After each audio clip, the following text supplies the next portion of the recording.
હાલો મિત્રો, તો જુઓ આપણે હવે દવા છાંટવા આવ્યા છે વાડીએ. તો અમારે રજનીભાઈ આગળ દવા છાંટે. આ અમારી છે ડુંગળી.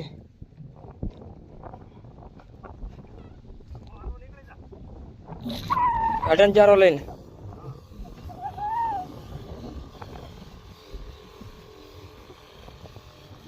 હાલો હવે આપણે દવા છાંટ્યા જ છે.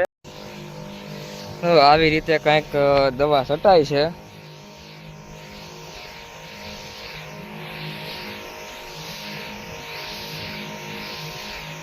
ઈલની ને ખડની ને એવી બધી મારીએ.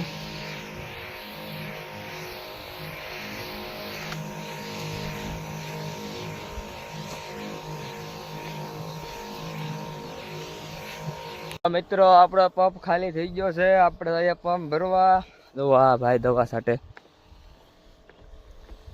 કેમ છાંટે કોમેન્ટ કરજો. કેમ દવા સારી છાંટે કે નથી છાંટતા એ ભાઈ. તો હાલો હવે આપણે પંપ ભરી આવીએ. ફાઇનલી મિત્રો જુઓ આપણે હવે દવા છાંટીએ છીએ. પંપ ભરીને વહી આવ્યા. ફાઇનલી મિત્રો આપણે પંપ ભરી અને વહી આવ્યા છીએ અને આપણે દવા છાંટીએ છીએ.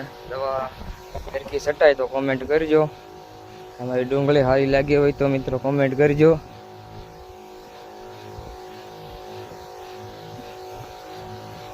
આવી રીતે અમારે ખડ પણ વધી ગયું છે અત્યારે વરસાદના હિસાબે.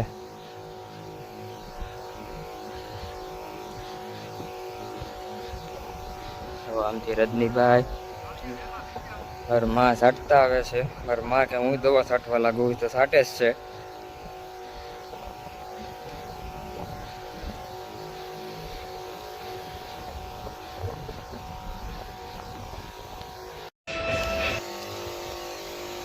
જો મિત્રો તો દવા કપામાં દવા છાંટવા વહી આવ્યા ડુંગળીમાંથી. હવે જો કેમ દવા છટાઈ જાય. કપા સારો છે. વેળીની દવા મારીએ એમાં.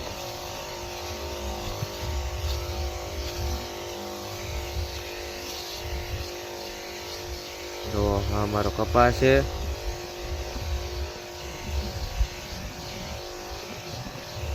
રજા નથી તો આપણે દવા છાંટવા જ આવ્યા છે.